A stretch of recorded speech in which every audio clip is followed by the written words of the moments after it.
All right. How's everybody doing? So yeah, I figured we could finish up this Floxif malware analysis today.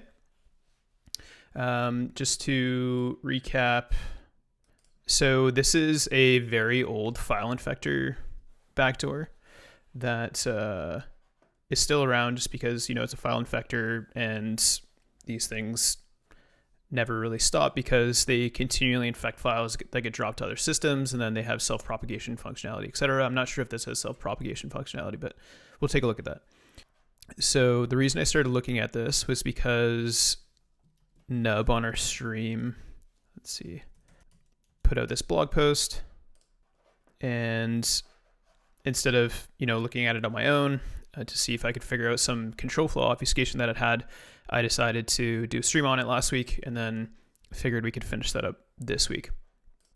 So just to go over what we did, these are my notes from last week. The original blog is here. And then here, I'll throw the sample in the chat just in case anybody's interested. And then there's also this virus bulletin article from like a long time ago that was quite relevant and talked about like the control flow obfuscation functionality, etc. So I went over that last stream, so we won't go over that again.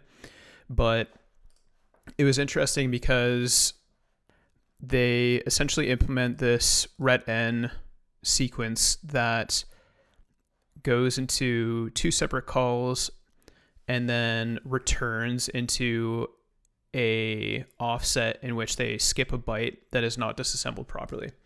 So kind of let me show you in the original sample. Let's see if I can open this without the current BNDB showing up and show you what I'm talking about. So here's the Floxif DLL that we were looking at, and it has two export functions. So these aren't analyzed yet. They're currently being analyzed, but there's this Floodfix one, or not one, but Floodfix and then Floodfix 2. And so these are the DLL entry points, and then these are actually called by so they actually establish persistence through AppInit DLLs. So that's essentially let's see if I can pull up the attack framework for that, because it's a fairly commonly used attack. So adversaries may establish persistence and or elevate privileges by executing malicious content triggered by AppInit DLLs loaded into processes. Dynamic link libraries, DLLs that are specified in the AppInit DLLs value in the registry.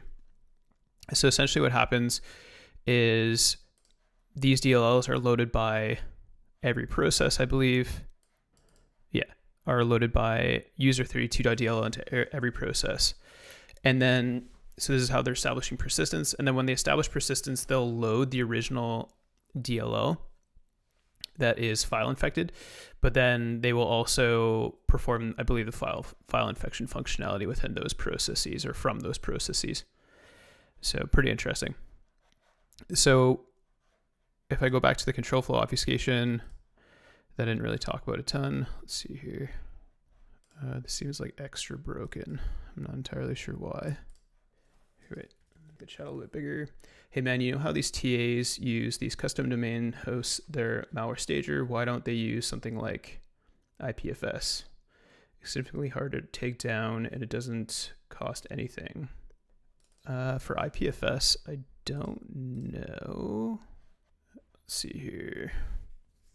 It's an open protocol store for distributed networks.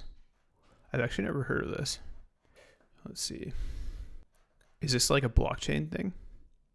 No, it doesn't look like it. Yeah, that's a good question. I don't actually know. I don't think I've seen this used in the wild. Otherwise, I might have come across it before. But many industries, tools, protocols, decentralized age. Let's see. Okay, yeah, this is all web constraints of without the storage constraints of blockchain and Web3. Interesting. Yeah, that's a good question. Oh, neat. Okay. You can use the file hash link to download the content anywhere, kind of like a torrent. Okay, nice. Yeah. So like a distributed file system. Yeah, that would be quite interesting. Like there's definitely been peer-to-peer network-based botnets where they will have decentralized nodes and then like super nodes. So for example, peer-to-peer Zeus.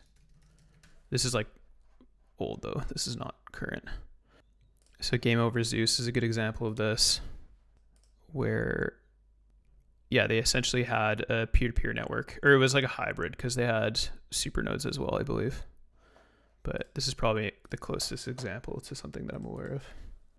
And I have seen malware use blockchains where they have access to a specific address, like a crypto address, and then they'll write transactions to the blockchain and then use those transactions as like a C2 address or whatever, and then the malware will reach out to something like blockchain.info or I think that's blockchain.info is the one. And then they'll use like their Explorer API to get the transaction address, leading to having like a newly established C2 domain, etc. So I have seen kind of versions of that, but not IPFS specifically. Yeah, malicious Ethereum contracts storing stager code. Yeah, it's called like Ether something, Ether hiding. Interesting. Yeah, I think there's like 1,000,001 ways you can use. There's like 1,000,001 ways you can establish C2 channels. Obviously, a super common technique that red teamers use is using legitimate services, so like Slack and even Spotify and things like that to establish C2 channels, just because it's way easier than, like, they're not going to block Spotify, or maybe they would on some corporate networks, but on a lot of corporate networks, they're not going to block Spotify. Yeah. But the thing with IPFS, it has more than just file storage. They use a thing called IPFS pub sub. Oh, interesting. Publish, subscribe, handle events, publish to send messages classified by topic. Oh, that's cool. This kind of reminds me of like federated networks. So like all the new social media platforms that are coming out on like Mastodon, or that you can interface with Mastodon because they're part of federated networks and whatever. Collaborative document editing, dynamic website content. Yeah, cool. Kind of similar to what I was thinking of. Nice. It sounds like a really interesting protocol, so I'll definitely have to check it out. Yeah, it's all decentralized by a bunch of nodes. So yeah, similar to what I was thinking of. That's cool. All right, so let's get back to the malware. So what's cool about the newest version of Binge is you can open zip files with like the infected password, and it literally just opens the container and opens the sample for you. You don't have to like unzip it. Sorry for the distraction. Thought somebody had done it, since these TAs have been hijacked WordPress sites or silly looking offshore domains. Yeah. So like, yeah, I would have to look into the protocol closer, but you know, it just might be another thing to blocklist if it's even possible, depending on what the traffic looks like. Okay, so so this worked. So this is basically what the disassembled bytes look like. If I get out of this single function view, we can see here that the control flow is effectively broken. Like this is a part of this function, but the call sequence here, so it does a call, push AD, then another call and a return 8. So then these two return instructions basically end up going to this 8B instruction. So we got around this last stream by patching these, and this is how this works. So we have these. So just as an example, let me go over the code before I execute it. So we get every function by name with this call function here that does the two returns. And then for each call site of that function, then we basically just patch the call with no ops and then the preceding bytes as well. So like the return and then the invalid op code here, and then basically it results in clean code. So if I run this, then we can see the no ops have been applied in this particular function because that function was called here, and then, or up here, and then we can see that, you know, there's a valid call to virtual protect now, and then all this valid code that wasn't there before. So pretty nice. Hey, Lopsec, how's it going? But yeah, the zip file thing is pretty cool. It just makes things, more streamlined. Okay, so then I'll go over the string obfuscation as well. So after I had fixed the control flow stuff, I noticed that there was some string obfuscation as well. So if I go to this MWXOR function, so it uses a really basic struct that's provided in arg1, and it just includes these members that check if the string has already been decrypted. It sets a current offset and then decrypts the string with this while loop. And the while loop just does an XOR and then a not. So we re-implemented that.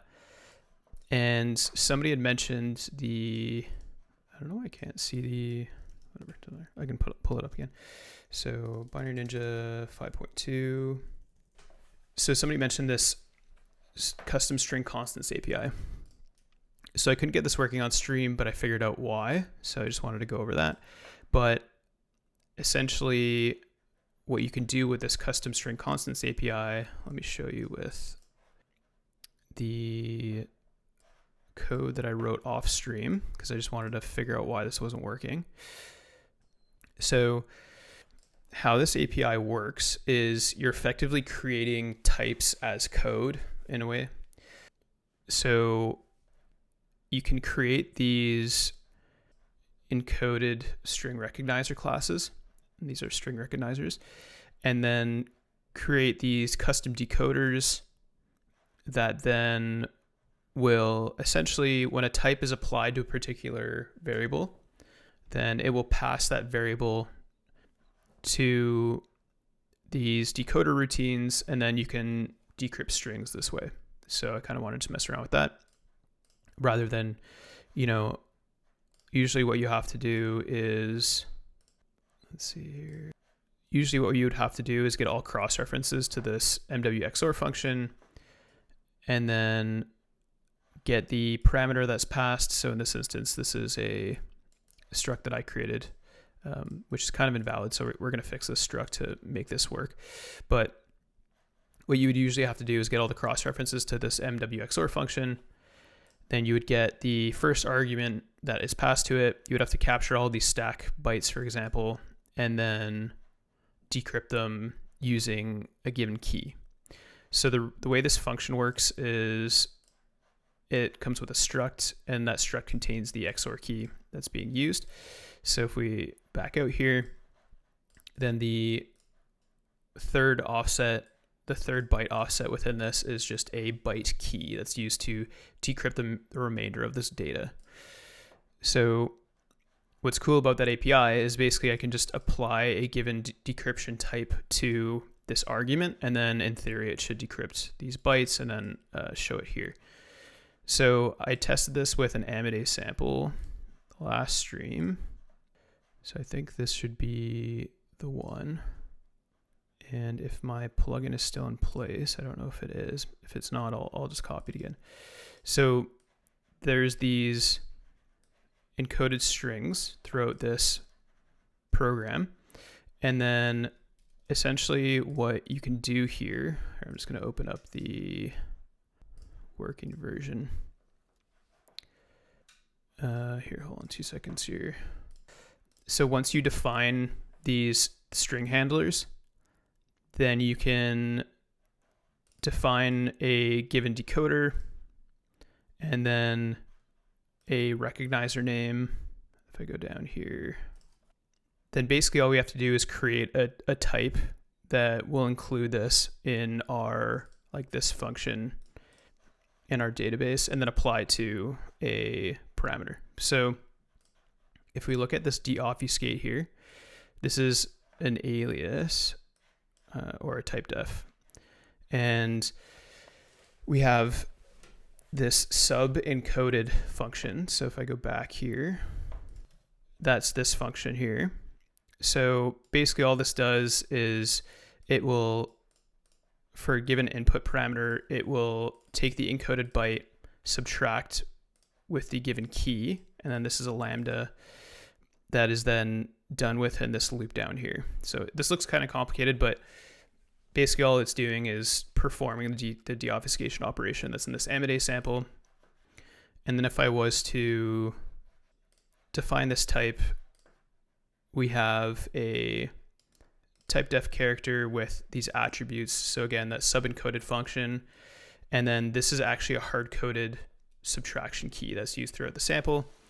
And then since we're doing a type definition, then this is effectively an alias pointer of this defined character attribute.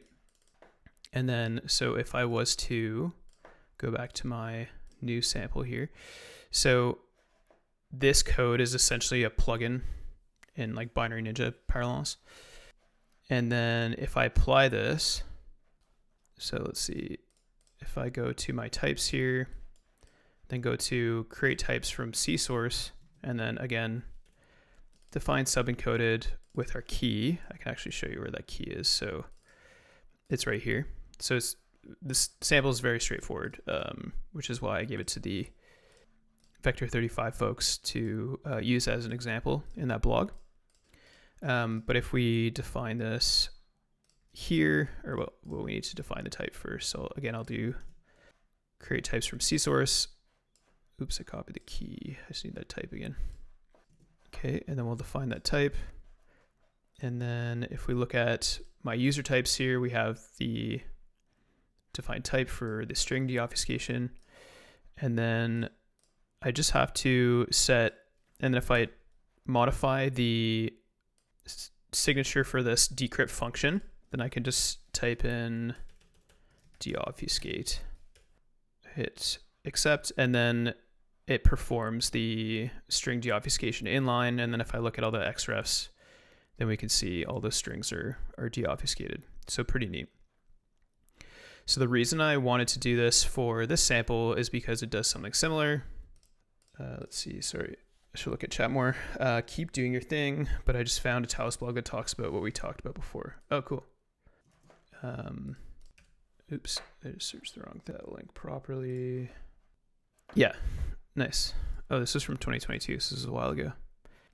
Okay, yeah, I actually have heard of IPFS before, I think, but it's Web3 technology with a bunch of gateways. And it's used in phishing campaigns and everything. Interesting. Cool.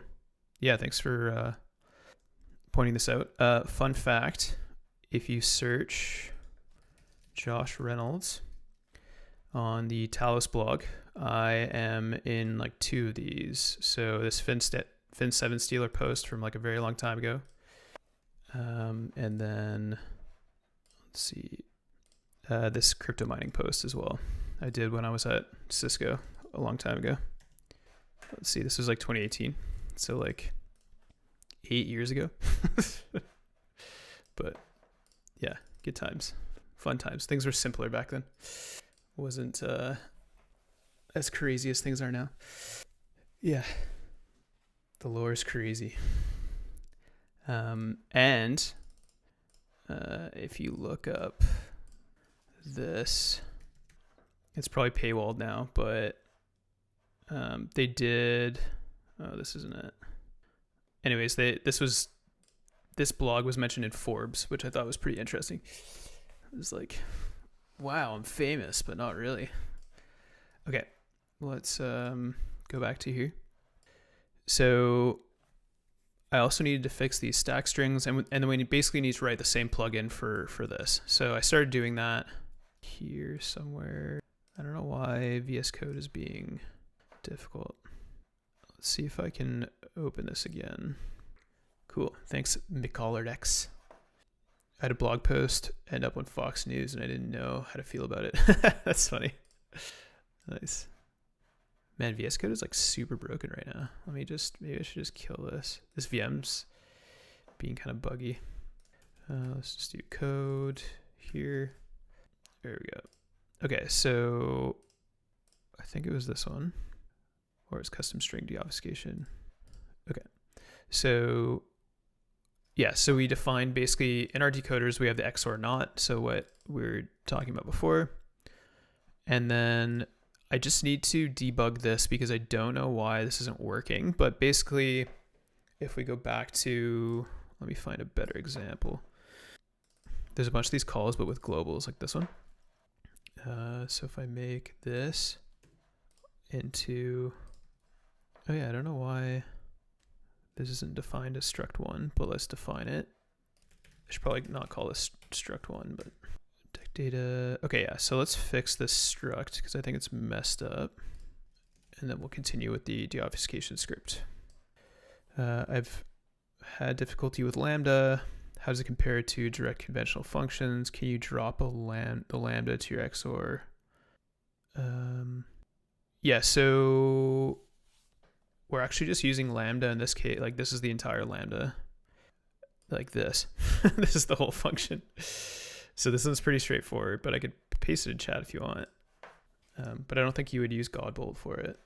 Basically, this is just like, this is the Lambda function. So it's defining 2 arguments, and then the return value is just the XOR with this other XOR, if that makes sense. Hopefully that's helpful. But this is all in Python. Okay, sounds good. McColored. Okay, so let's, again, like I said, let me fix this because it's definitely not. Let's just call this char 2, and let's call it padding. And then key 1, that's right. And then string decrypted, we actually want this to be, oh no, this is, yeah. Well, that'll be a char, which is fine because it's a bool, essentially. And then deck data will be, we can get rid of these. And then like this. I guess we need to define a size, hey? So I guess we'll just do a pointer. Oh, oops, sorry. I'm getting too used to Golang. There we go. Okay, so deck data, I guess we don't want it to be a void pointer. How do I just make this string decrypted? Okay, like I guess you can't really make a variable length array for it to make sense in Binja, right? Does that just disappear? That's kind of weird.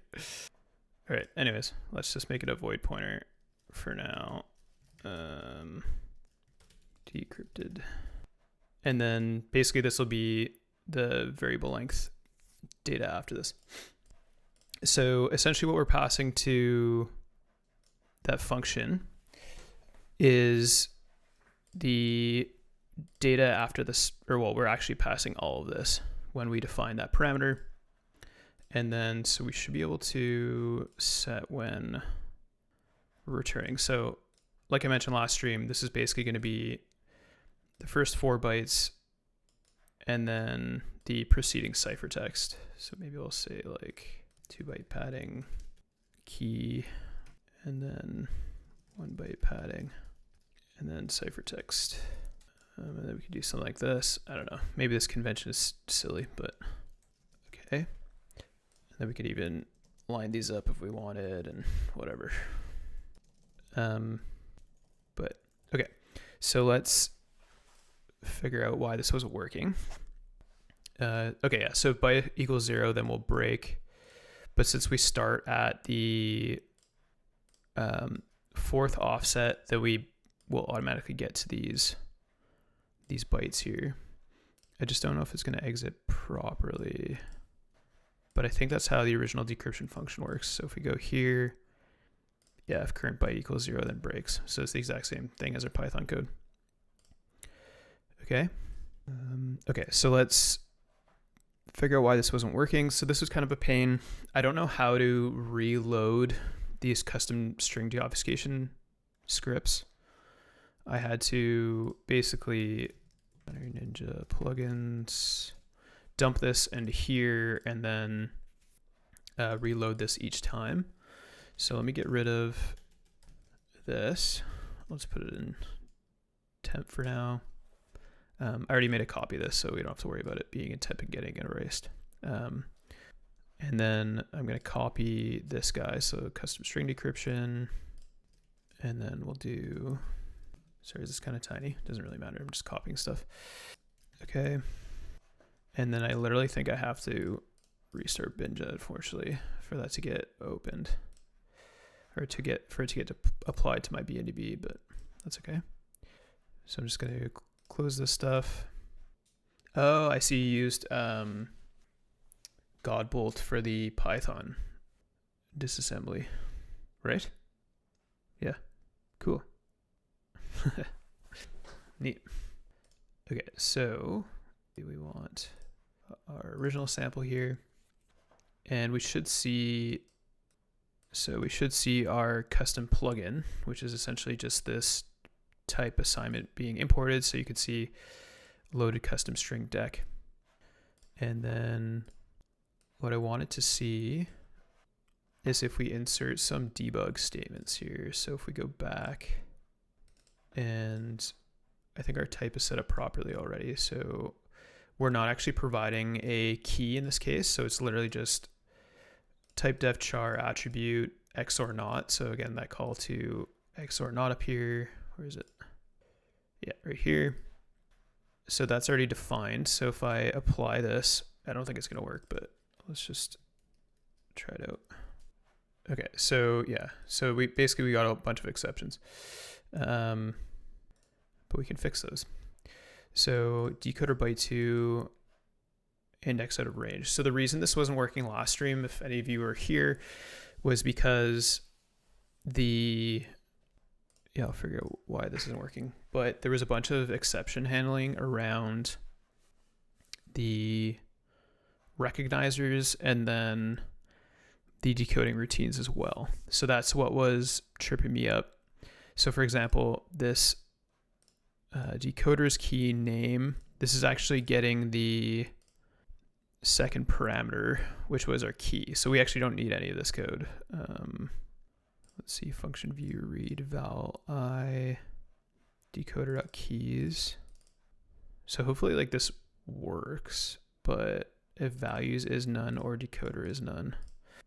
Okay, so we're hitting that exception. So we're definitely getting past that point. I think since we don't have any defined decoder.keys, then let's see here. I don't know what's actually going to be in this values thing. I don't know, I'm still getting used to all this, so bear with me. Okay, so we'll do values target.attributes.name. So let me just print out this at the beginning here. But I think like either this is going to cause an exception, but it's not because we're dropping down here. Yeah. And then byte 2, if length of byte is not equal to 1. I don't know in what case that would be the case, but encoded byte equals, yeah, break, fine. And then I don't know why it's accessing the second offset here. Is that in the Amide one too? Just making sure this isn't something I did. Decoder byte 0. Weird. I don't know why I put that in there. But let's fix it. Because this will be at the correct offset, yeah. Right? Maybe there's a reason that I did it that we're going to find out now, but let's try this again.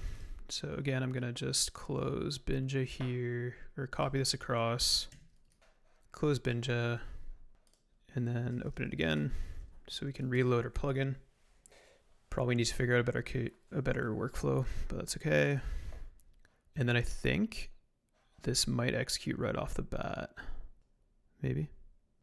Custom string decryption, and then if I apply, oh yeah, it's not applied, cool. Deobfuscate. Okay, let's see what the details for this are. Self-recognized constant pointer, name. For name and decoder class. Okay, yeah, obviously that's not gonna work. Okay, let's try this again. Bear with me here. I know this workflow's annoying, but whatever. If we get this working, it'll be cool. Okay, so again, I'm just gonna apply that type. XOR not. Let's see here. Integer modular by 0. Let's see here. Values by length of values. So for some reason, value is 0. Okay, function read byte. Okay, so this is because values is going to be, oh, I see what I was doing last time. Okay, so the reason this was 2 was because I was trying to access the key offset, but that's incorrect. So we actually want, let's see here, val plus I. So we want the key up, we want to get the key up here before we even enter this while loop. So it'll be the key, and then this will be, what is val in this instance? Declaration. Okay, recognize const pointer val. Okay, so that's just provided. I think val in this instance, let's see where this is defined. I think this is like an override, so it's probably going to be within there. It's this pointer type. Let's see here. Okay, let's just assume that's going to be the offset at which, so we need to, or the beginning offset from the buffer that's being provided into this. So we can just say +2 key byte, and then we're going to be decoding with the key byte here, not the values. Okay, and then I will print out val as well here. All right, same thing, gonna copy it over, close binary ninja. Let's try this again. Apply the type. Okay, let's see what's going on now. Val, pointer type. Okay, so it is a pointer, good. Okay, so let's get rid of that and then that should work. But before I do that, I'm just gonna run to the washroom. So for those of you who are new here, I run a company called InvokeRE. So we do a lot of stuff, but from here it's like malware analysis training. And the reason I can do all this content is because I'm supported through this training. So if you're interested in learning malware analysis, definitely check us out there. I'm just going to play a quick ad for this, and then we'll continue on and we can decrypt these strings. So I'll be right back.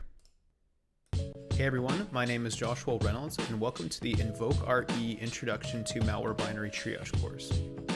Throughout this course, you will learn to triage and reverse engineer malware binaries using a number of proven techniques. These include static analysis, which is the concept of analyzing malware at rest, and dynamic analysis, which is the concept of analyzing malware as it executes. We will also be analyzing network protocols used in malware command and control communications, malware obfuscation, packers and how to unpack them, process injection, how to write effective YAR rules to detect malware variants, and how to compare malware samples at a binary level. This course consists of 11 modules, each containing lectures and practical labs to apply knowledge that you have gained as you complete the course. We provide both video and written materials, so no matter what your learning style is, you can complete the course successfully. Thank you for checking out the course, and we look forward to teaching you.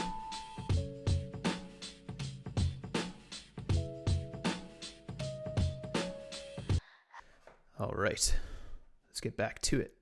Okay, so if we look at this, I think it's just something simple. So, and then key byte, ciphertext, CT address, and this will be val, right? So let's copy that. XR Avalok says, if you're looking for a faster way to restart Binja, Control P. Oh, cool. I'm definitely going to use that. Let's try it right now. So I copied it. Control P. Yeah, nice. It's definitely faster. Thanks for that tip. I do love the command palette, but there's always stuff that I need to learn because they're always adding stuff. Okay, so let's back to the XOR, deobfuscate. Okay, so that looks pretty good. Let's see what the exception now is. Byte 0. Why does the music keep ending? This is really... Yes, I'm still watching. Here, maybe I'll put on a live stream so that we're not getting constantly paused. It will remember the last command, so next time you don't have to type it in. Nice. That's sick. Okay, so what am I doing wrong now? I'm like really not good at using this API. Unsported. Okay, cool. We're almost there because it's a single byte. So we just do, since this will be key byte, we really don't need this to be in like, I don't know, we can simplify it a little bit, but 2 bytes. So if it's a byte, what did it say was the error? XOR not lambda encoded key. Okay, so it'll be the encoded is int, and then the key is bytes. So do we just do byte 0? And we'll do our new restart thing. And I forgot to copy it. Let's see if I copied it in time. Let me just restart it. I promise this will be more interesting once all these strings are decrypted. If I can get them to all decrypt, we'll see. If not, we can write some more automation. Okay, so then, okay, it looks like it's doing stuff. It's definitely the correct source type, and it definitely looks like it's decrypting the values. So let me add more logging. How about that? And we'll make this hex. And then we'll have this, I think that's just going to be, and then after this, there's, okay, let's restart this. And same thing. Yeah, it's definitely decrypting them. .exe. Okay, so why aren't they being displayed in the UI? Cool, it worked. Yeah, that one worked at least. .ocx, .dll. Okay, so how do we fix these other ones? Sick. I don't use it. Let's see. With Binja, to what degree is Sidekick used by people? I think quite a few people use Sidekick. It's really nice. I haven't used the most recent versions, and I definitely should. XR Avalox says, I don't use it, but that is due to the fact that I don't want the monthly expense. Yeah. Like, I feel like you can get, let's see, like there's a bunch of MCP servers that you can use that are kind of close, but I still think Sidekick is better. Like, let's see, if we look at the plugins, there's like a ton. MCP, code mode, through code execution. Neat. I should try this one. Bin assist is like super comprehensive. And then I don't know if you still can, but I think you can still get some like trial, or you get some LLM keys for like 30 days or something. But yeah, definitely check out bin assist. So we do have, I'm still working on improving it, but we do have an MCP server ourselves, which is pretty good. I'm trying to make it more user-friendly, but definitely also check out bin assist because it's quite comprehensive. And of course, Sidekick. But just if you want to check out some open source alternatives. Okay, so let's see why these other ones aren't decrypting. So if we look at the cross references here, we should be able to see some decrypted strings. So there's 3 byte ones. Okay, so autorun.inf. So this is the self-propagation stuff I was talking about. Autorun.inf no longer works on Windows, but this is probably self-propagation related. So let's do that. Let's see what else we got here. There's a bunch of these that didn't work, so I need to figure out why. So yeah, these are like arg2 offset accesses. That's probably why. Like they're not the correct data type. And then these are this is probably a part of the file infection routine. We'll need to analyze this a little bit closer, but the fact that it's looking for .exe, like these file types, or these extensions rather, this is probably associated with the file infection routine. But and then this is C++, so it's definitely annoying because there's a bunch of stuff in here that has been identified by warp, but so like the CW char traits move, char traits assignment. So yeah, there's actually quite a bit that's been identified by warp, which is good, and probably SIGKit. Okay, so I just want to see what other strings were discovered here, and then we'll try and fix the parameters so that they can be decrypted. Okay, there's multiple locations that autorun.inf is executed. I don't know why these modules are not being decrypted here, so I'm going to look into that. Okay, // backslash. Okay, so this is a mutex probably. Is an argument into this function? Yeah, it is. So probably setting this pointer, global mutex, and then let's see where else this is used. Oh yeah, another super cool feature 5.2 is this pinned cross references thing. So I used IDA for like forever, and open file mapping, map view of file. I don't think that's a mutex. What is this thing? Is that just another way to open a mutex? Let's see what open file mapping does. Opens a named file mapping object. Let's say like not DuckDuckGo, mutex. File mapping objects, shared memory. Mutexes are distinct types of kernel objects. Right, so like they're obviously different things, but okay, let's just say this is gonna be our arg2, so our mutex name, and then this is probably gonna be our object. But let's double check here. Right, so the return value, yeah, so I misunderstood that for a second, but map global handle. If I Google this, does stuff come up? Proprietary software. I'm surprised this doesn't come up for Floxif. Network relay module. Let's just say this is open file mapping. And then this is going to be, okay, unmap. View of file.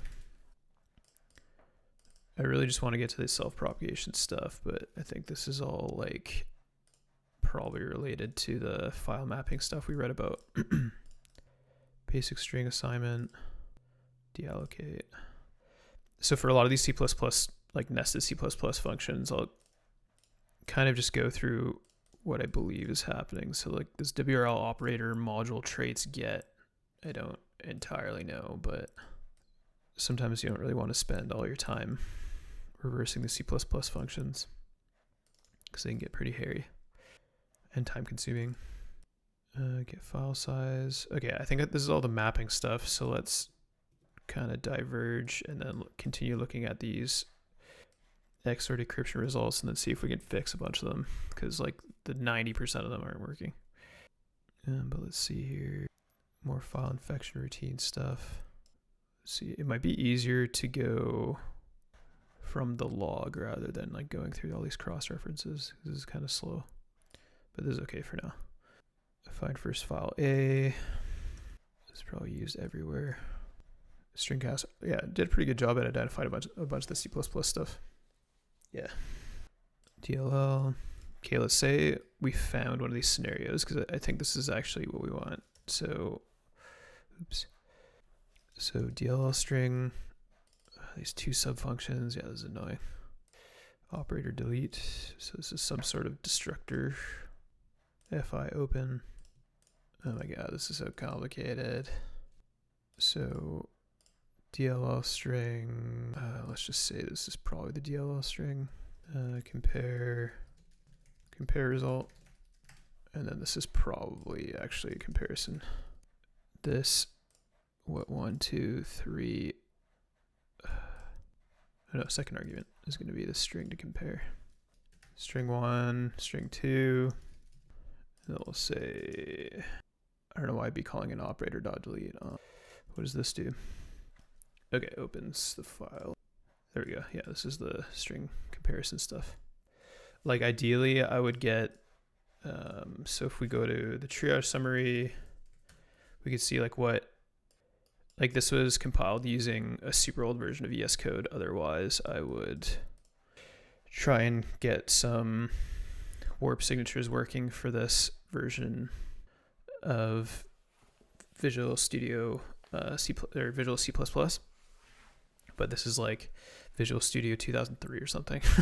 So, but yeah, I think this is from the rich header, but it looks like we got some stuff regardless, which is good. So I'm kind of just like not completely taking shots in the dark, but like kind of just extrapolating logic as to what these are likely doing, which takes a long time. Okay, and then like if we look at this, then there's probably a bunch of places that this would be used. If we can get the XORs working.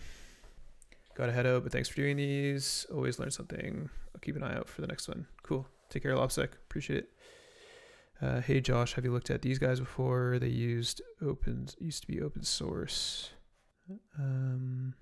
Shelter Elite. I actually don't know what this is.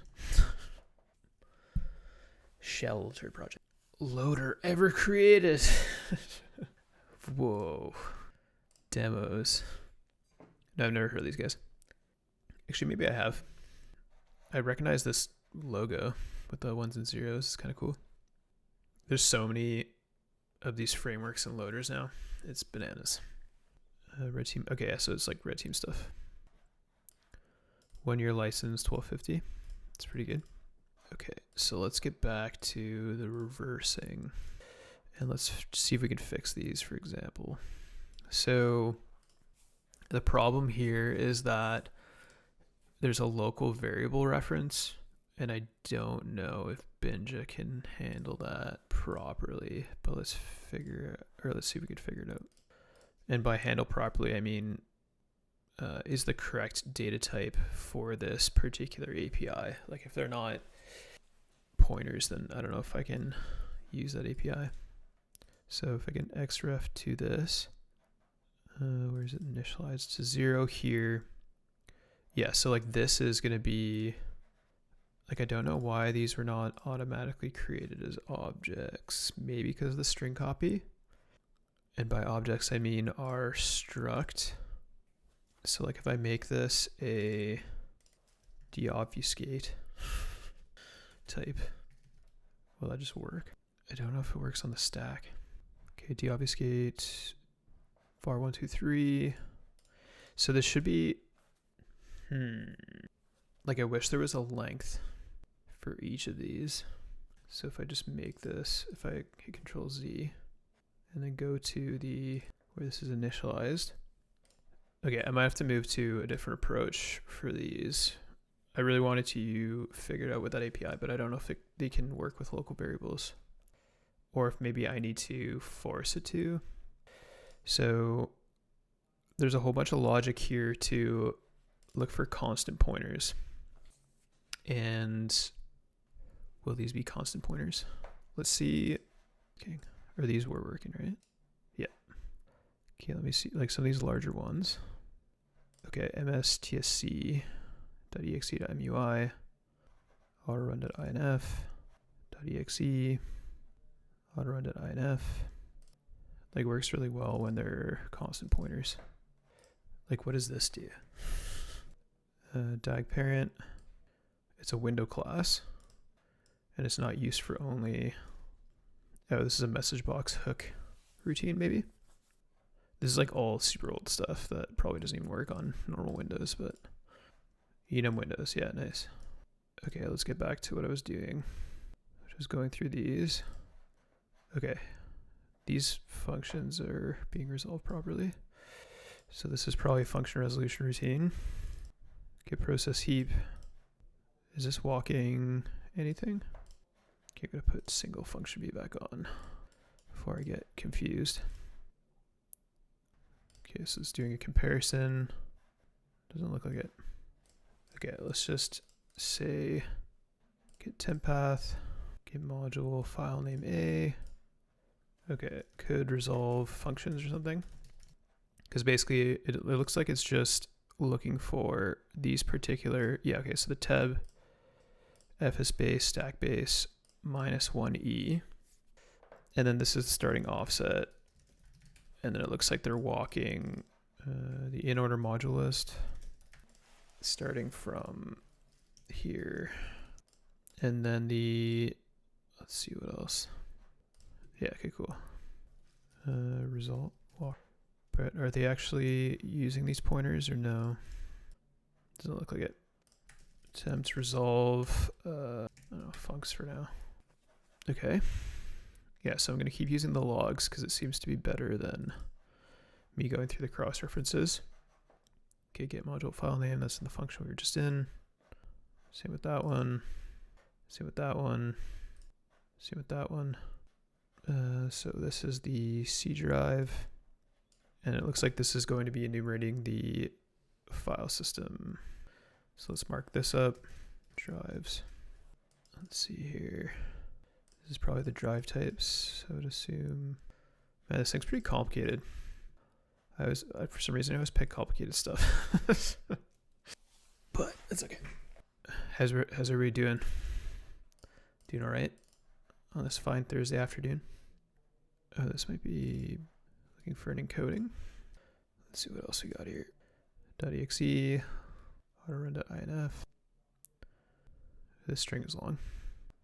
Nice, okay. So we got runtime error. This application has requested the runtime to terminate in an unusual way. Please contact the application support team for more information. Okay, so why is it throwing this error? Let's see if I can access violation. And then privilege instruction. Handle exceptions. Okay. So why did it decode this one, for example? LP caption. Maybe it's just not showing it, but it should render it. Maybe I'll have it like add a comment to the location as well. So pointer type dot, let's see here, const. Let me look up the binary ninja documentation here. Python API. This might be a C++ object, but okay, rel const type. I think it should give us, but we already have the address, right? By printing it out earlier, yeah. So I think I could just do result derived string location. So we can just use their stuff.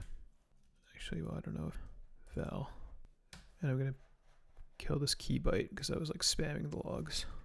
And then we'll say decrypted our address. This might not work because I don't know what data type lock is. Derive string location. Maybe I'll just do lock like this. Make this a format string like it should have been. Okay, let's try that. We're gonna save our progress here. Wow, this brings back memories. I wasn't any good at it, but I did some reversing with I to 6-4. Nice. How's it going? Totem Felico. Yeah, we're using Binary Ninja today, but it's quite similar to IDA in terms of functionality. So I'm just reversing a file infector malware variant. And I'm just getting some string decryption functionality stuff working right now. So that's what I'm doing. I wonder if I reapply this type, if it'll do all the deobfuscation. Maybe. Okay, I guess we don't need the key logs either. Okay, this lock thing is, let's do val. And then we'll get rid of the log up here because we don't need the key anymore being printed each time. Yeah, I'm good, thanks. Just, this malware is a little bit harder than I thought because it's C++. I don't know if you've ever reversed any C++, but it's kind of convoluted and it's old. This is like quite old file infection malware, but it's still around because it keeps infecting stuff. So that's kind of why I wanted to look at it. Okay, so yeah, we kind of already looked at all these. Runtime. So my guess is that the others are not, we got to be able to pass. I'm just trying to think here. Like for each of the variables that are on the stack, create service A. This is probably create service A, right? Okay, proc address. I want this to work so bad. Okay, so these are being provided as arguments. So that's going to break stuff for sure. So push edx ebp minus. Oh no. Yeah, it's going to be hard to automate. Okay, what about like this one? Okay, I think we should see if we can, is this like function? I think this function is a part of another function probably. Yeah. More control flow obfuscation, I think. If they're doing a return to this function. No, it's just because it's messed up. That's why. Okay, good. At least it's not an argument like I thought. That would have sucked. How did I fix this last stream? I just undefined it, right? Okay, now it's part of the same function. Good. So if this arg, okay, so this is not an argument. because argument is not an EBP. So if I just fix this, entry EBP, did they add that? Nop. Oh man. Okay, so this is the start of the function. So that should look good now. All right, yeah, it looks way better. Okay, so this var1c, where's this defined? Okay, it's started up here. So I wonder how I can make these into strings, or not strings, but byte arrays, so they can be. Have you ever dealt with malware that would have persistence through rootkits? Yes, I have, but it was like pretty rare. It's still pretty rare. So I haven't reversed any rootkits in a while, but have you? Totem Fleeko. Like if I just make this a char, I'm wanting to put the brackets there, but it's not right. That just makes it a pointer. I'm trying to think here. Like half of these are going to be broken. Whatever. Let's just keep going. So is it not until it gets to, but that's after it's decrypted, right? So it's hard for me to know the decrypted not of the key byte. Like in order for me to know where these strings terminate on the stack, I would have to know the not key byte value. I don't think that's too hard though, because we can just get the key byte value with the argument name, identify where that is on the stack relative to the arguments that are being provided to MWX or string, and then that would be our end address. No, I have an old drive. I had it when I was 10, and I'm pretty sure I downloaded so many shite from many shite sites, but even if I fully deleted and zeroed out any data, stuff keeps appearing. You bashed it with a hammer. Yeah, I think across installs, it would need to be a bootkit, so it's a little bit different. Yeah, they're called bootkits when they're firmware based, just because they're earlier on within the booting process. So even if you wipe the drive, then they can come back. There's a really good book called Bootkits and Rootkits. Let's see if I can find Lojax. Is that a bootkit? Oh, cool. You zero the partition table. Yeah, like this would be in the BIOS.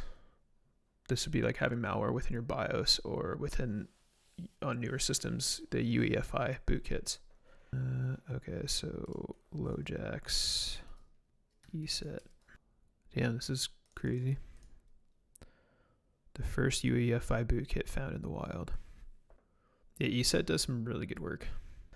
I'll have to take another look at this, but this is probably a good example for you. Totem Fleeko. Yeah, I don't actually know how you could get rid of like a BIOS bootkit.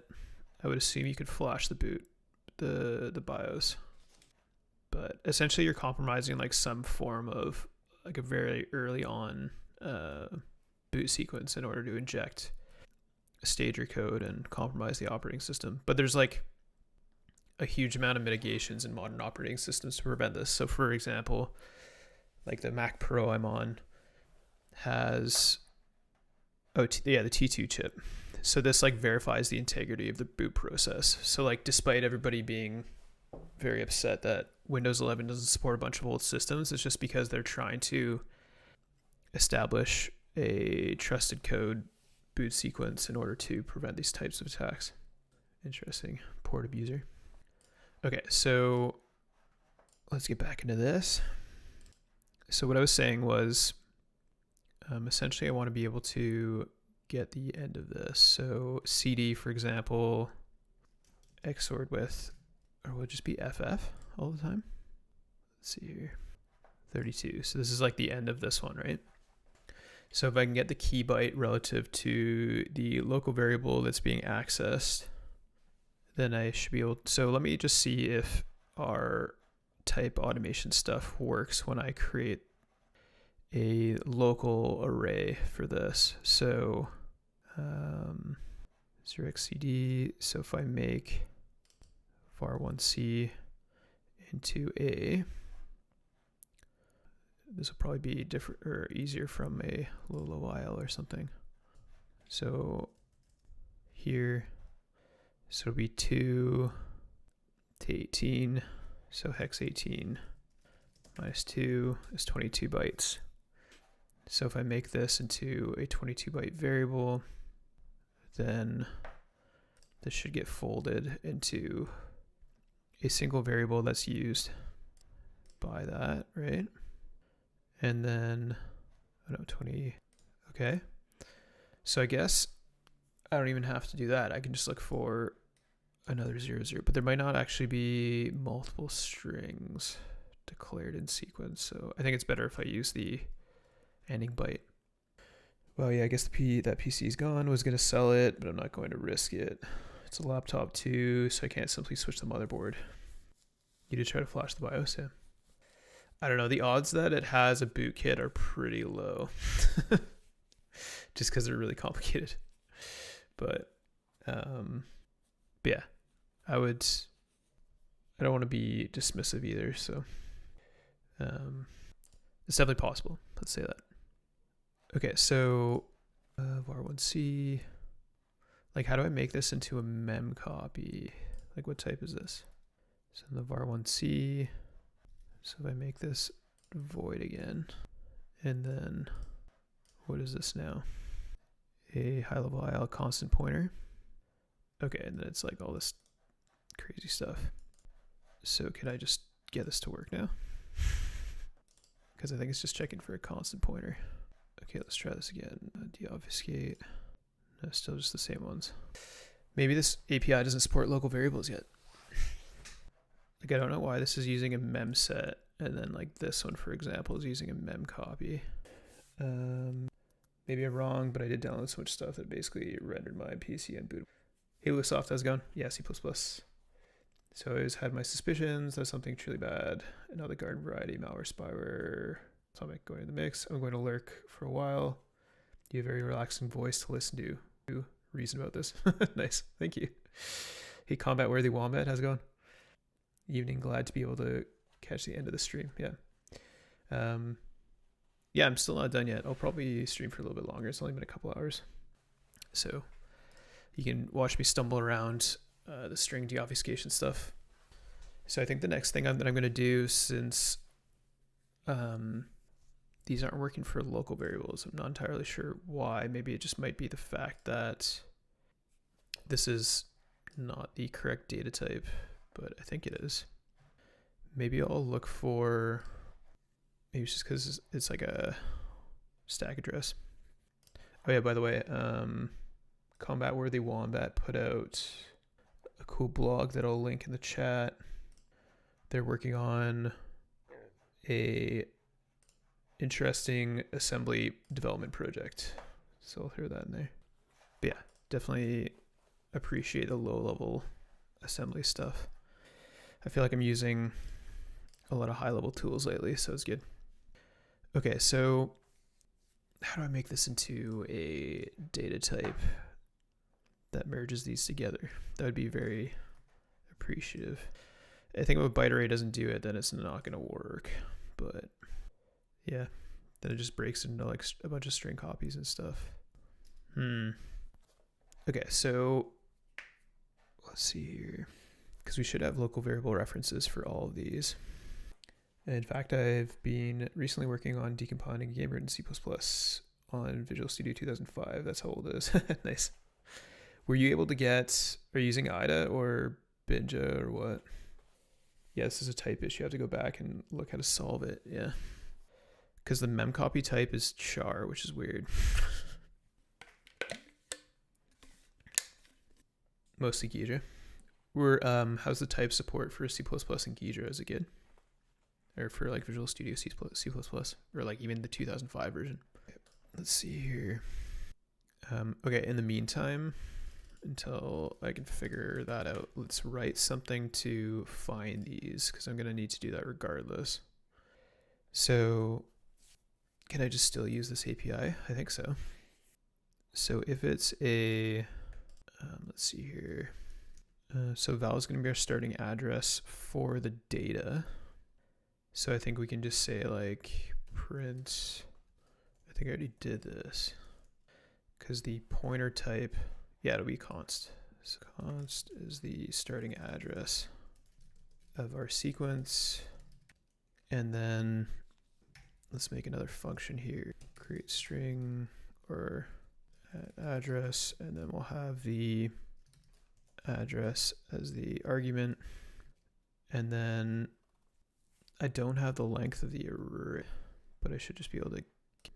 So if I make this a byte again, and then get the low level IL, I should be able to look for these, which will be annoying, but doable.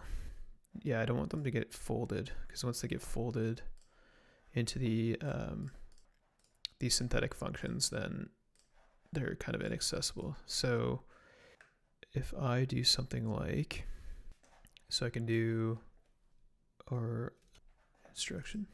So we'll pass the instruction here, the address here. Let's make this more sane.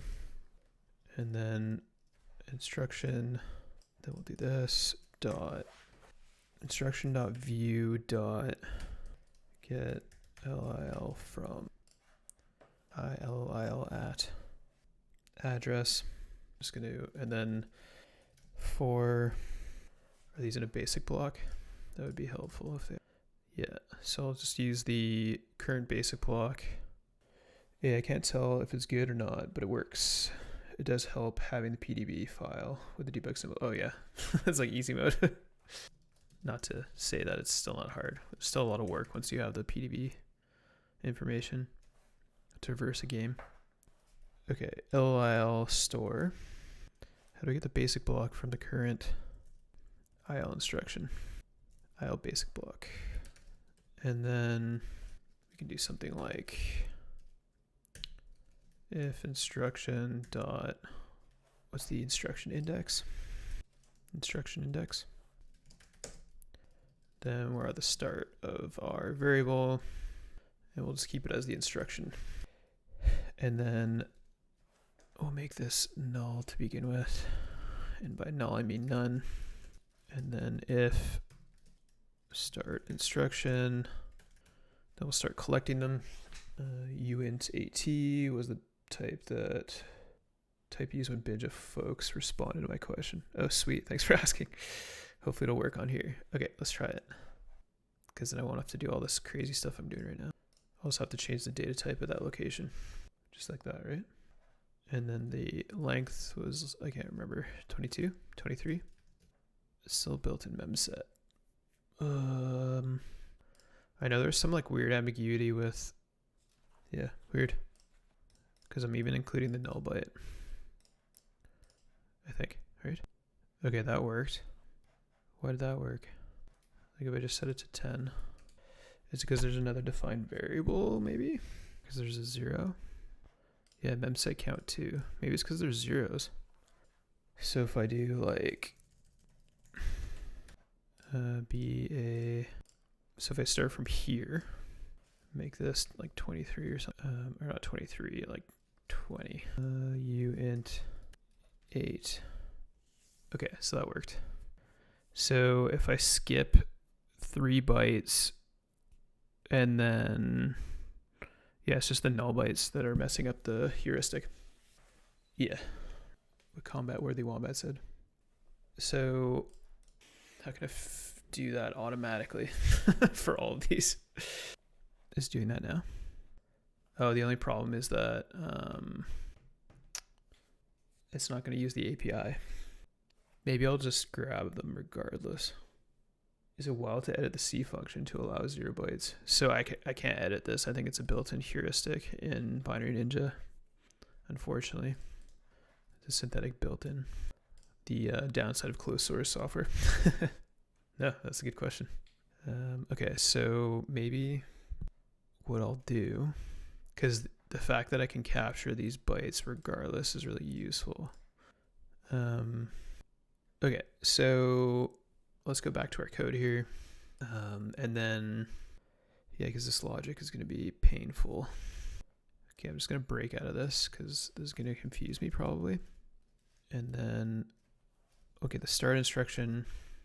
Actually, no, I think this is, if we have the start instruction, then we want to get the second offset. So basically the one after this. Then we'll say I is equal to 0. Hold on, sorry, I'm just trying to think here.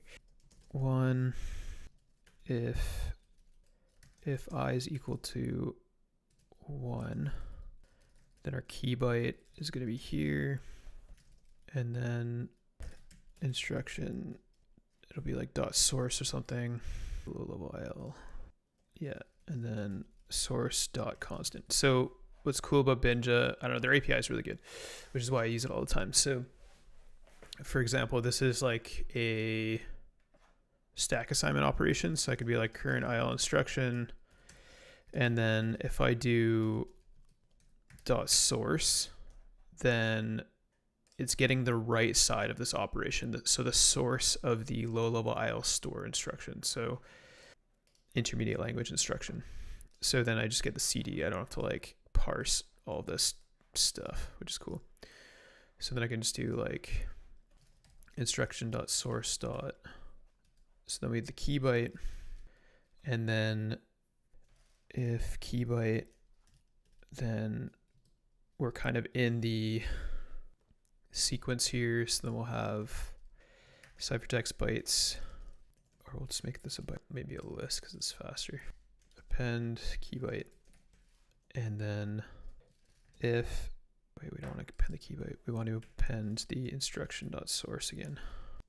So then we're gathering the ciphertext, and we actually want to make sure that the current instruction key byte or .const is not equal to our key byte XORed with FF.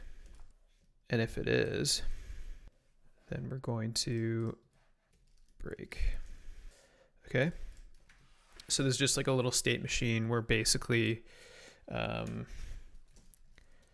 one is equal, or states, we'll say 1 is equal to the current key byte stack offset, and then after is the ciphertext offsets, and then continue until we get to the and the encoded null byte value being the key byte XORed with FF because of the not stuff. So kind of weird, I know, but I think this should work, hopefully. And then we're going to decrypt this value. So same thing as before. What's wrong with this? Oh, self. And I think that should work. And then we're going to do the decryption routine here. So we're basically going to avoid all of this. But we still want to make a derived string at that location, which I don't know if we can do, but it'd be sweet if we can. So maybe we can say like, instead of create, we'll say get stack string, and then we'll print that. For now, found stack string address val dot const. Let's just do that instead. And then we'll say here else. Okay. And then let's see what else. Okay, so this is like independent of the current code. But let me just see if this all makes sense here. So instruction.view. So we actually just want this to be instruction. Address is going to be the const one, right? Yep.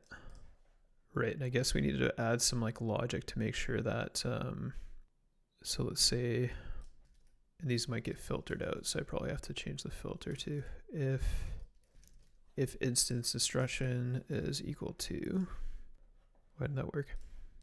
Oh, because I put the wrong type. Low level IL store. Now I don't know what, this is annoying. What's the full type for this? Here we go. This thing. Did I import binary ninja up here? From binary ninja, import. Oh, it's just not accessed. Okay. So basically if it's a, but I just don't know if the instruction is going to be a low level IL. Or I don't even know what type this is going to be. All right, hopefully this just works. There's a lot of code though, so probably not. Everybody doing all right? Let's see here. High level IL function reference. Yeah, I broke something. Is valid for type. Maybe I'll just do it here instead. Oh yeah, that's not it. Yeah, self. That's probably the problem. It might be stopping on that second index. Oh no, wait, sorry, that's old. Yeah, so many samples to look at, not enough time. Yes, I know that feeling. Okay, now anymore, which is good. Has no attribute handle. I don't know why this is happening. We're like deep in the weeds here with the Python types here. Okay, maybe if I just comment this out. I'm assuming it's my new code that's introducing errors. Okay, I'm just gonna comment my code and see if that's an issue. Sorry, no, this is painful. I just don't know why those exceptions are happening at the beginning now. Okay, let's see. String recognizer is valid for type from cache. Dictionary change size during iteration. Let's see here. Let me reapply this type and see if the error occurs. Okay, it's still working. So let's just ignore that error because I don't know why it's happening, but the actual plugin still works. So low IL store. There are Pythons in the weeds. Yeah, exactly. Choose here. Int. Okay, so val is already the address. Cool. Man, this is taking forever. Probably need to figure out a better way to use this API in the future. So we'll do, okay, let's just pass it to this function and then we'll do it in here. This one and do it in here. Okay, we'll do an early return if it's not the correct instruction type. No attribute gets stack string. Binary view is no, oh, we need to use the function, not the binary view. In here, function. Let's see what else here. High level IL function. How can I get the non-IL function from a high level IL instruction? Let me just look up the docs. So we can do instruction.address. And then we can do this. But we'll test it in Binja first. All right, I'm going to run to the washroom again. So I'm just going to play a quick ad for that again. So for those of you who are new here, I do malware analysis training in addition to a bunch of other stuff at invokere.com, or you can go to our training website, training.invokere.com. I'll throw that in the chat. I'm just going to play a quick ad for that. So the reason I can do these streams and put out all this free content is because I have this training business. So definitely check it out if you are interested in learning malware analysis, and I'll be right back. Hey everyone, my name is Joshua Reynolds, and welcome to the InvokeRE Introduction to Malware Binary Triage course. Throughout this course, you will learn to triage and reverse engineer malware binaries using a number of proven techniques. These include static analysis, which is the concept of analyzing malware at rest, and dynamic analysis, which is the concept of analyzing malware as it executes. We will also be analyzing network protocols used in malware command and control communications, malware obfuscation, packers and how to unpack them, process injection, how to write effective YAR rules to detect malware variants, and how to compare malware samples at a binary level. This course consists of 11 modules, each containing lectures and practical labs to apply knowledge that you have gained as you complete the course. We provide both video and written materials, so no matter what your learning style is, you can complete the course successfully. Thank you for checking out the course, and we look forward to teaching you.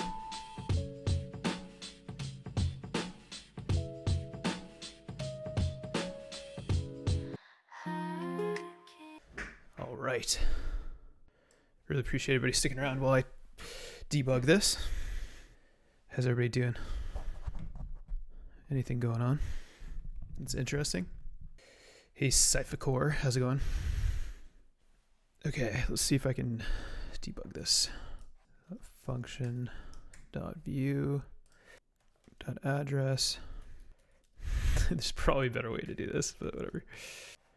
Pretty good. Just wanted to delve and learn about malware analysis. I want to know, what do you do after you're done with the analysis, and how's that used? So usually during the analysis process, you're going to want to set a goal for yourself, whether that be to discover what functionality the malware has, whether you want to extract things like what are called indicators of compromise from them. So if you have things like domain names or URLs or contact addresses that the malware uses that you want to extract from the malware, if there's like encryption keys or data stored within the malware, et cetera, et cetera. So once you analyze it to the point of being able to reach those goals, then you'll usually document them and then deliver them to some stakeholder. So it really depends on what those goals are and then what you do with them afterwards. But the vast majority of the time, you're kind of looking to, so we're looking at a file infector, for example. So say my system was infected with this file infector and I wanted to figure out exactly what it was doing or how it worked and how it had infected my files, then that could be a goal of the analysis. So that's kind of what I'm doing right now. This is like a big sidetrack we're on because I'm trying to decrypt these strings that are embedded in the binary, and then I'm using this new Python API in this program called Binary Ninja to figure it out. But so that's what I'm up to. But yeah, hopefully that made sense. If it didn't, let me know. Happy to answer questions. And then a lot of the time, like if you're doing any sort of malware analysis, then you're wanting to integrate those findings or functionality into some sort of security product. So a lot of like antivirus products, for example, hire reverse engineers to look at how malware works in order to make their security products better, for example. Okay, looks like we're not getting any more errors, which is good. It made sense. I'm surprised how useful it is and how that translates to use cases depending on what the intended goal was. It can be also used to revert back to the damage the malware caused. Yeah, exactly. Or like if like at bigger companies, say you're like even identifying the malware family is quite difficult. So that's what at bigger companies they'll usually do is like, okay, is this malware targeting us? Is this just like what's called commodity malware, so that you might get through a bunch of different means, whatever. Did it steal any information from the systems? Can we find it elsewhere in the network or whatever? So there's a lot of different use cases. It's still really niche, but I think it's interesting, and I've been doing it for a while. Okay, so none. That address. Let's see here. Type is pointer type. Maybe there's no IL instruction at the given stack address, maybe? Let's see what the address is. Do you do security stuff, Cyphercore? Okay, yeah, so this is kind of what I thought was, it might be getting filtered out. So let's check our filtering stuff. So is valid type. Like what if I just get rid of this? I don't do security, but I'm interested in it. I'm going to be honest, RE looks quite difficult to figure out. I understand the broad perspective of how it's supposed to work. I code too, but I'd love to learn. I find it incredibly useful skill to have. Yeah. I don't know if you saw the trading stuff earlier, but we have like a whole bunch of free content too if you want to check it out here. But yeah, we kind of go zero, like full introduction, 0 to hero stuff. So if you have some background in programming, you shouldn't have a problem with learning about it. But yeah, we also have like all of these streams and stuff are on our YouTube channel, and we have a bunch of beginner ones too. How many years of practice do I have? I've been in the industry for about 12 years, and then doing like full-time malware RE for probably 10 years. I joined like an early antivirus company / EDR company when I got out of school, so I started doing reversing around then. Let's try this. Integer type object. Let's just say they're all true. Since we're doing other things. So they like kind of forcefully get passed to our function. But they should be valid pointer types. Let me see, you're gonna check the training, YouTube a little bit. Cool, sounds good. If you have any questions, just let me know. level IL const pointer. Yeah, that looks okay. So I wonder why. Yeah, I don't think I can use this API for this, but let's try this. The more you learn, you know, because I can definitely just still use this code that I was aggregate 22 C27B high level IL address of. Yeah, that's why it's not working. 2d6. Okay, let's try this outside of this API. And then there's probably an easier way for me to do this. Acquiring the stack strings are difficult from the argument address rather than doing this a different way, which is what I'm going to do now. So let's see. Okay, is valid for types, pointer type. Okay, yeah, so that's back to normal now. And then let's get this guy. And let's do a new script here. So we'll just do find decrypt stack string. We'll have this. We don't need a class for this, so we'll just do this. And we'll do, okay, so this will be our working version for the references that are not stack strings, which, you know, it works pretty well. We get a few of the strings, but the vast majority of them are stack strings. So that's what I'm gonna fix here. And then we'll not have to like kind of restart our binary ninja instance every time we want to use this, which is good. So it's gonna save us some dev time. And then let's see, get stack string. So for func, or we'll do for basically we're doing the same thing here. So we're gonna get all the references for MW XOR string. And then for each of those, for ref in bv dot, we'll do decf dot call sites or something, caller sites. And then this will always be in the same basic block, right? I would hope so. It looks like there's gonna be a lot in the same basic block, but we're gonna do the same thing here. And we don't need instruction. We don't need like all this stuff anymore because we're not dealing with the nuances of that other API. And then we'll say, I can't remember what caller sites is. Is it just an address? Site.address, yeah. So we still do need ref.address. And then we need the curve func is equal to bv.get at get functions 0 again. And then, yeah, we go through the basic block. But we're going to have multiple ciphertexts. So we actually don't want to break. We're just going to set key byte. We're going to set all this stuff back to except for I and CT bytes. Or well, I guess we're going to do CT bytes. And then we're going to set it back to none, or well, an empty list. And then we're going to continue on. And then we're going to have to fix this guy too. Or yeah, we will set I back to 0. Okay, for our state machine, key bytes none. Yeah, that looks good. Or key byte none. Okay. And then let's get rid of this and see how this does. I'm just going to open this in Binary Ninja directly. Oh, that's good to know. So I can actually run the other script from there, but we actually run find dex stack string. This is weird. I don't think it's running the right script. Run script, find dex stack string. Okay, let's try this. I'll restart this because I think there's something buggy going on with Binja. Try that again. Basically my old plugin was in there, so that's why I was confused. Very confused. Okay. So this is just like another little editor within Binary Ninja. Global IL store. Okay, so that's not going to be the case. And then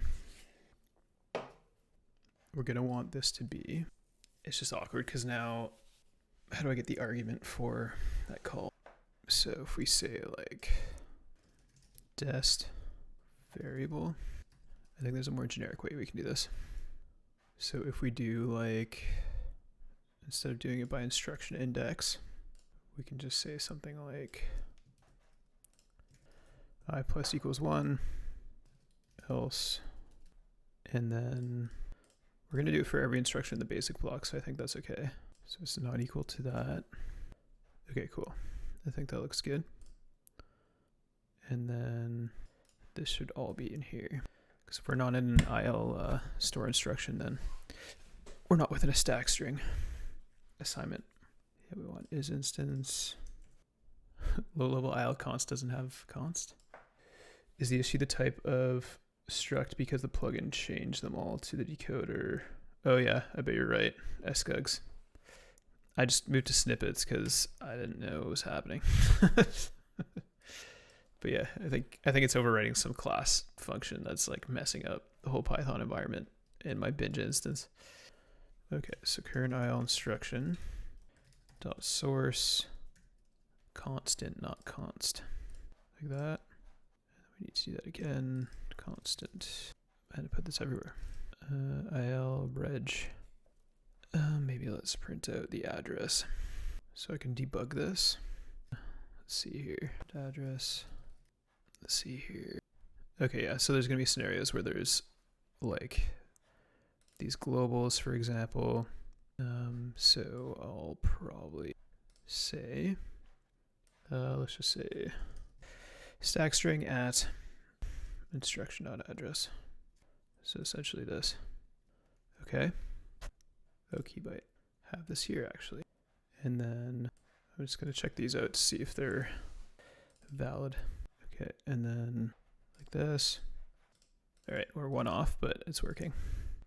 We're also getting some duplicates, but that's okay. And then we'll say, wait, let's see here. Okay, we need this to be 2.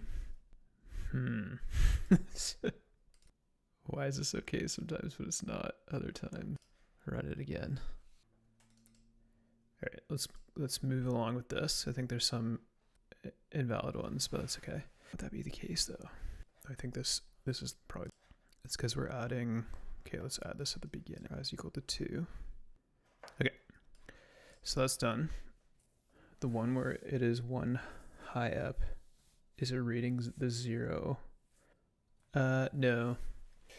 Just because, like, basically it's, I don't know, it's kind of weird the way I've done this, but I was, so when there's multiple, so see there's these scenarios where, so like this is a string, for example, and then this is the key, and then when this ends, when there's like 2 zeros, then this is essentially starting a new string sequence. And when I was resetting the state, once we hit the key byte, I was setting it 1 too many. So when there was, the reason it was working sometimes and wasn't working in others was I was basically messing up this offset and incrementing this once afterwards where it should have been incremented in the beginning. I don't know if that makes sense, but yeah, it was just silly. This whole state machine is kind of not the greatest either, but we'll deal with it. Okay, so it's so weird how it runs that other string deobfuscation script at the same time, but let's not worry about that for now. Okay, so now let's decrypt these. So if we have CT bytes, all CT, then we can say something like found len all CT. Oh, is this being reset every time? Oh, right, because it's going to be for each reference. So not the entire, not them in their entirety. So we actually want to return this now. So we have all the ciphertexts, and then we're just going to append that to all CT out here. And then hopefully that just works. I don't know why this is a 2D array. It should just be, is it append, not plus equals? When you're appending 2 lists in Python. Let's see. Okay, yeah, that's right. Oh yeah, we actually want them to be separate lists though, because that's where the key bytes will be, etc., etc. So, okay, so now let's decrypt these on the fly. So we have the key byte. We actually don't want to do this. Let's just decrypt them in here. It's easier. So for B and CT bytes, result, B XOR or result plus equals B XOR with the CT bytes. We want B XORed with the current XOR key, so the key byte, and then 2 bytes, and then we want this actually XORed with FF, and then I don't need these braces. 2 bytes. 1, I think it's byte order. I think that should be correct. Okay. Okay, that looks pretty good. Okay, so we're going to start with 2 bytes. So we can just clip those. 2 on. Okay, that looks good. Okay, so I just did a bunch of stuff and I didn't really explain it that well. It looks like we have some invalid stack strings, but we'll clean those up. So yeah, it's bitwise not. I was trying to use the Python bitwise, but somebody mentioned last stream to just XOR with FF, and that would basically do the same thing. So, okay, so localhost. I was hoping, okay, AI. Okay, so these are probably the C2 domains. Nice, okay, this actually worked pretty well. Okay, so basically all I'm doing is I get all the cross references to this MW XOR string, and then I get the low-level intermediate language for the location at which that call is made. And then I get the basic block. So if I hit spacebar, I can go to graph view for the low-level intermediate language mode. And then literally all I'm doing is I'm looking for these low-level IL store instructions. So these stack assignments. And then if I see, and then every single low-level IL store I see, I'll increment this index. Once I hit the 3rd index, then that means we're at an XOR key. So then I capture the XOR key. And then since the end of the string is going to be a 0, then I'm just looking for the key byte XORed with FF, which when that key byte XORed with FF is seen, that's effectively the encoded 0. Therefore, we're at the end of the string. So when we're at the end of the string, then I just reset the state. So for example, when we're at the end of this string, I reset the state. So then this becomes the new XOR key. This becomes the new string that's going to be decrypted, et cetera, and I just continue along with this. So this is like a million times easier than what I was trying to do before, which is trying to get the offset at which these parameters are being passed to this MW XOR string, and then trying to get these starting offsets from there. So kind of a little bit more ghetto, but it seems to work a lot better and faster than what I was doing before using that other API. So hopefully that makes sense. So let me see. Shell Explorer, command auto runs. So these auto run sequences are those INF files that they're probably writing to disk. Yeah, glad it made sense. Hopefully it made sense. And then let's see here. I don't know why these aren't hitting the null byte effectively. So it's like overrunning and then decrypting a bunch of stuff that's not valid, but whatever.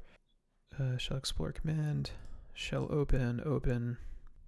Okay, so the vast majority of these were found. The other thing that's interesting was there's this p2p client.exe. I don't know what that is. This so.gif. I don't know what that is.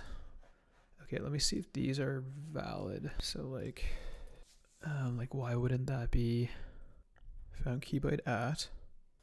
Is it, they're always a null byte? Okay, DAT, null byte. And why is this invalid?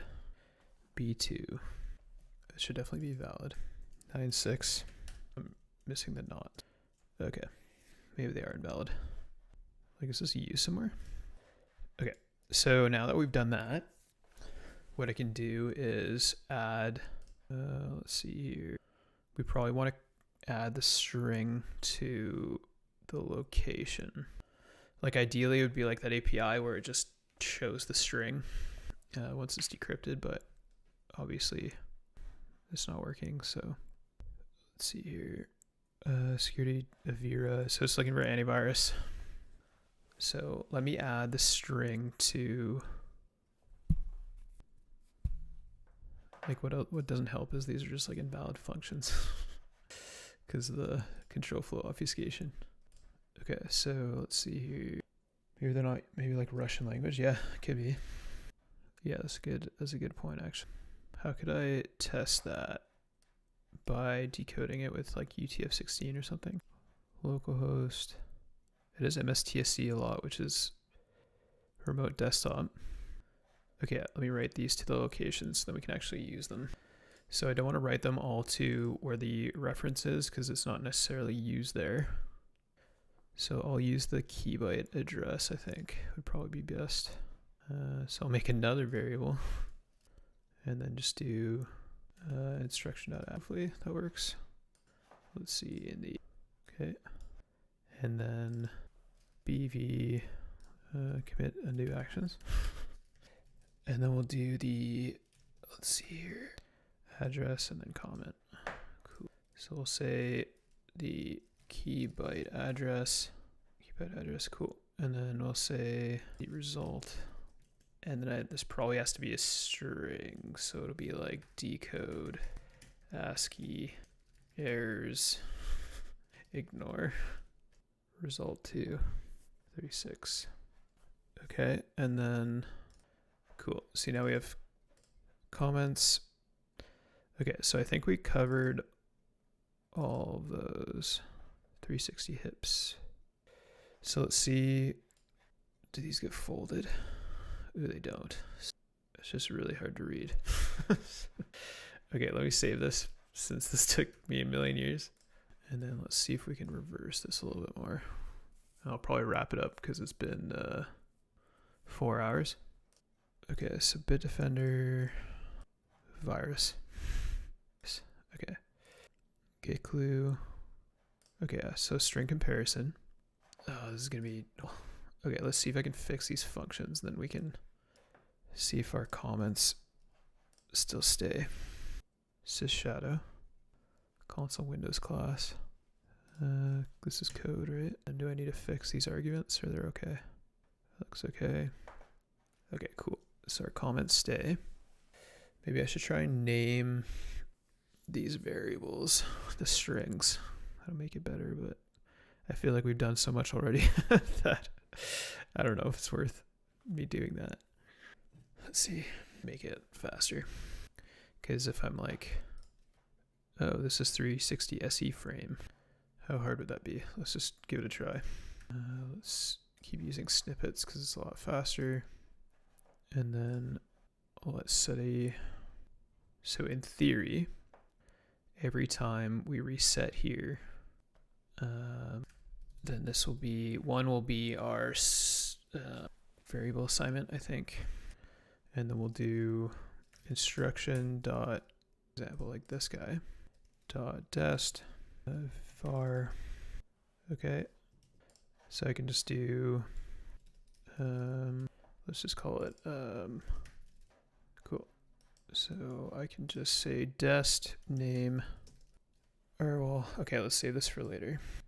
We'll have to clean this up a little bit if we want, but, and then here we're going to be renaming this. So I think the characters should be okay. So let's do this up here. Let's do that here. We want to rename this to decode name. Okay, so let's see if this works. I'll save the database. Cannot assign name to, what? I just did that. Why can't I do that here? Just wondering if someone wanted to learn coding to use in Minecraft mods. What would you suggest for them to get started? Stranger28, probably JavaScript, I think. Or sorry, not JavaScript, just like straight Java. CS, 50. There's a good course that's free online that I usually suggest folks take. I just don't know if they still do Java. Probably not. Let's see, algorithms, Python, C. Yeah, I would check this out for Minecraft mods, but I think Minecraft mods are written in SQL. Oh, cool. Okay. Yeah, so I definitely learned Java, which is it's a pretty good introductory language. So that would be my suggestion. I really know little about Minecraft mods. So Kalata 311. Hello, is this Ubuntu that you're using? Yeah, I'm using Ubuntu. How much did it take you to learn malware analysis? So I mentioned this earlier, but I've been doing this for about 12 years. And specifically malware RE like full time for about 10 years. But doing research and doing a few different roles. Okay, so let's get bb.set comment at decode. Oh, right, yeah.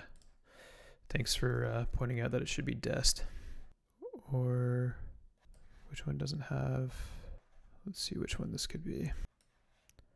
Okay, create service A. Okay, renamed it. Okay, cool. Nice, it's working. I just need to see where this exception was. Instruction.heil.dest. Let me add some more logging. Can I work in cybersecurity without a bachelor's degree? Only Security Plus and CCNA. Yeah, Jeff, you definitely can. It's a little bit harder to get past some of the HR doors, unfortunately, just because they're usually looking for like a degree or more certifications than those two. But Security Plus and CCNA are definitely really good foundational certs. If you can find a specialty that you're passionate about and that is in higher demand, I would definitely like look at that. Whether or not like post-secondary is needed, I don't necessarily know anymore. I've kind of like, I run my own company.